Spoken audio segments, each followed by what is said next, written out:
बौद्धरे आंतर्जातिक निशा अपव्यवहार और बेआईनी निशा कारबार विरुद्ध में सचेतनता दिवस पालित हो।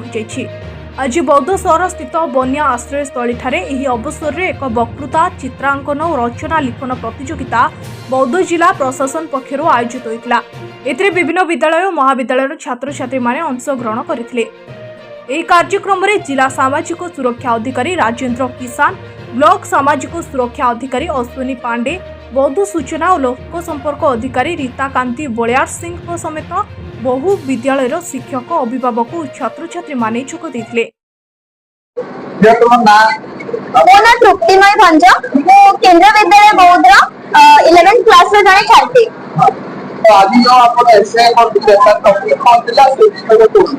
आज हमर जो टॉपिक थिला सेटा होची the evidence is clear invest in prevention. सेटा निशा रो दुर्व्यवहार ऊपर गोटे हमर टॉपिक थिला। निशा माने गोटे एमती जिंस जोटा कि गोटे मनुष्य को तार शारीरिक रूप रे एवं ता मानसिक रूप रे पूरा दुर्बल कर दे थाए, भांगी दे थाए गोटे मनुष्य को।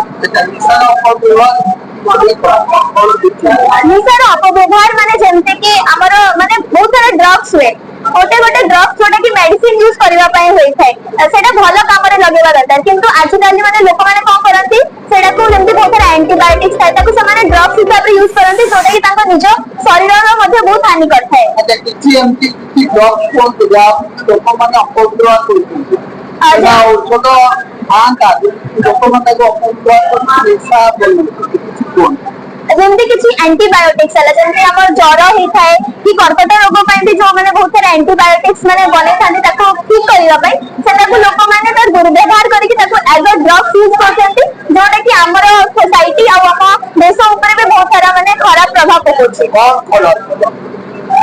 जेमती माने बड़ मान को देखि कि छोट माने सिखंती तो से माने जति निज घर परिवार निज आख पाखरे लोक मान को एते ड्रग्स रे एते माथि रहबा देखिबे हेले छोट पिला मान को ऊपर भी सही प्रभाव पड़िबा। आ एटा हमर देश ऊपर भलो गति माने नै कि जाई परिबनी। एटा हमर बहुत सारा आर्थिक हिसाब रे तार माने सामाजिक माने इंटरनेशनल ये भी तार बहुत सारा माने क्षति करै परिबो।